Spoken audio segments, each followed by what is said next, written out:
And I'm addicted to everything. Bad bitches, fast cars, weed, and promethazine. I'm about to do a sick-ass transition. Is that fucking dope or what? No big light, you know how it is. So today I want to talk about how fucking scary positive change is. Because that sounds insane to say. Like, it sounds insane to be like, yeah, positive change is so scary, you know. I started trying to make my life better and not want to fucking blow my brains out, and now I'm so scared all the time. So what's all that about? So I'm going to tell you what all that is about, because it's scary. It's scary. And if you're not unfamiliar with why it happens, then you can very easily be decepted into thinking that maybe what you're doing is actually wrong and you should just go back to not trying to change anything about your life. So I'm going to rewind. I have no notes for this. This is off the dome, off my goddamn brain. So we're all familiar with what animals are. You and me, we're also animals. Okay? That's just how it is. We're animals. And as animals do, we have these fears instilled in us that are meant to keep us safe, that at one point served some sort of evolutionary purpose, and because we are animals, those purposes did not, or those habits that our bodies created did not just go away, even though we may not need them anymore. So, one of those huge traits, and the one that I'm going to be talking about today, is the fear of the unknown, okay?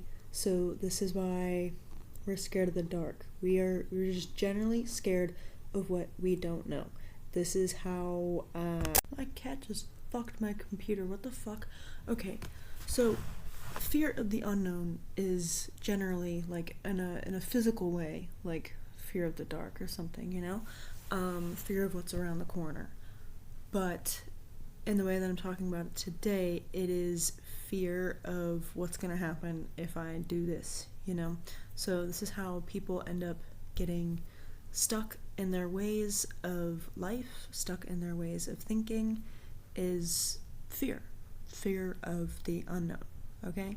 So if you are somebody who has lived a lot of their life in misery, or just generally has been dissatisfied with maybe some key factors of your life, or maybe all of your life, who knows, then the unknown to you in this case is being satisfied with those parts of your life and not being miserable. So we have this gap. This is you now, and this is where you imagine yourself happy and satisfied, and there's this gap in between where we have to figure out how to fill in the blanks, how to get from point A to point B, and that unknown area is very scary. Essentially, with anything new that you're trying to do, or any old habit that you're trying to turn into a good one, it's going to take action, and you may not know what that action is, or you may take one step and then you don't know what the next step is. Hi, buddy. And that's scary. That's so scary, and that makes us want to turn back. I'm going to draw this out. So this is you here. We're going to use an example of going to the gym, because that's something that I'm very familiar with. So, is you not going to the gym, being like, oh my god, I wish I was somebody who went to the gym this many days a week and was in shape and healthy and all these things, and this is the version of yourself that you're imagining that, let's say, goes to the gym 5 days a week, and you eat 3 awesome healthy meals that you love every day, and yeah, you love yourself, love your body, and you feel good. If you have never known what it's like being over here, this is like a fucking fiery pit of hell. Like, this is like if you've seen the SpongeBob movie, if you can imagine those like really scary steps where there's like all these monsters popping out, it's like you have no idea what you're getting into. The best way to overcome this when you are beginning to get over your fear of the unknown is baby steps. So let's say on day 1, you write down a list of the muscles that you want to target, okay? And then day 2, you look up videos of exercises to do for those muscles. And then on day 3, you so much as pick out an outfit. You go and buy an outfit for the gym. And then on day 4, you go to the gym. You don't even have to work out. You might just walk in.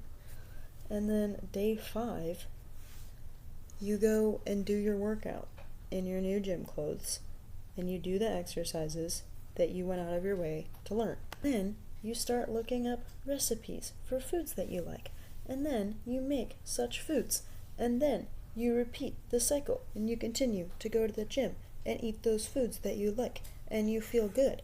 And then next thing you know, you're here.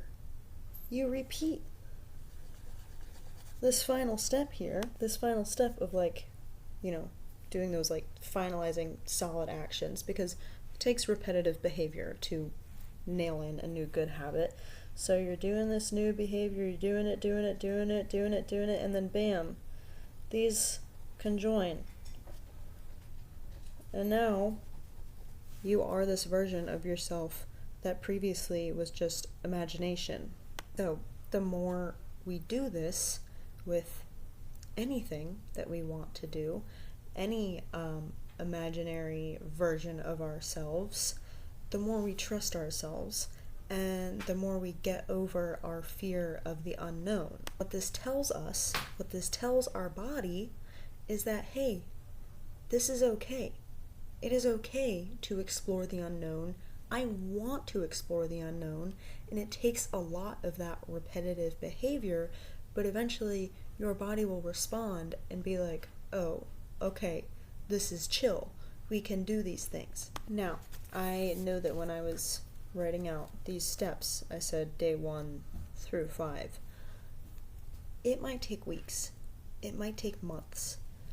But the time is going to pass regardless. So it might be like day 1, you start identifying your goals, and then it might take another week before you look up exercises for the muscles that you want to target. And then it might take you another week or another month to have the confidence to go out and buy an outfit for the gym. But the point is that you are getting there, okay? The time is going to pass regardless. So take it in baby steps at first, because the more you do, the more you apply this kind of foundation to areas of your life that you want to improve, you'll notice the less amount of time needed between those baby steps and the larger the steps. This line from The Artist's Way that I really love. I know I quote this all the time, but I love that book, where she says, "Leap and the net will appear." And I love this because, yeah, realistically, you could complete like all of these steps in one day. And then this repetitive behavior, that last one, is just like, that could start today. And then, I think they say it takes about like 3 months to build a good habit or something. It doesn't have to you don't have to take it in baby steps, but I know from my personal experience as somebody who had spent a lot of my life being quite fucking miserable and just accepting that this is the way I am, I just hate these things about myself, I just hate these things about my life, and then these things aren't going to change, it is much less scary to take things in baby steps. However, my original point, we are animals, and baby steps, although they are baby steps, are still a step into an unknown direction. You're going to be scared. You're going to be scared. Even if you think you are not like mentally scared, your body is gonna feel like anxious. It's gonna be scared. Your body's literally one job is to protect you. So if you're doing something that it is completely unfamiliar with, something you have never allowed yourself to do, then your body is gonna be like, what the fuck? This is so scary. You have to like microdose fear almost to get over this and to tell your body, this is okay, this is something that I want to do, this is something that I enjoy doing. And as I said, eventually your body will respond and be like, okay, chill. So that is the goal, is to kind of, you have to like prove it to yourself, not just up here and in here, but you have to prove it to your body that you can do new things, you can do new scary things, and they are good. You have to keep moving forward. Even if it is in baby steps, you have to keep moving forward.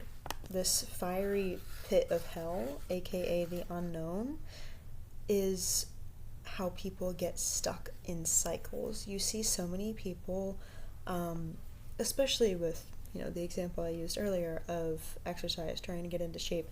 People will take these like first couple steps and then they don't know what the next step is, or they feel their body starting to become scared and anxious and not comfortable with the change, and then they turn back because it's scary.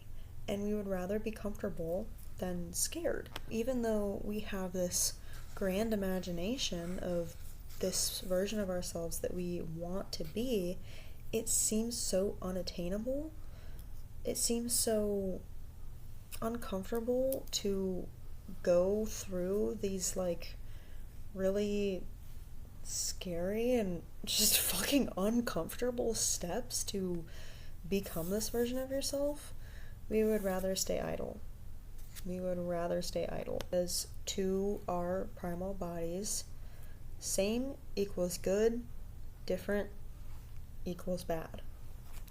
So when you are trying to make a positive change to your life, if you are starting to feel scared and uncomfortable, and you are thinking, oh, maybe this is actually bad for me, maybe this isn't what I want, maybe this is too scary, you have to keep going forward. Even if you are inching at a snail's pace, you have to keep going forward, because that fiery pit of hell, that is where the change happens. That is how you bridge the gap between who you are right now and who you want to be. You have to go through the fiery pit of hell that is your body's reaction to change. This is kind of just the tip of the iceberg, but I'm going to go a lot more into this on my Substack, which is Anna Jacqueline, so please stay tuned. Peace and frickin' love. Love, Gucci Mane. Oh my god. Actually, before I go, I totally forgot that I wanted to mention this quote from Gucci Mane's autobiography. I think it's so applicable for this video.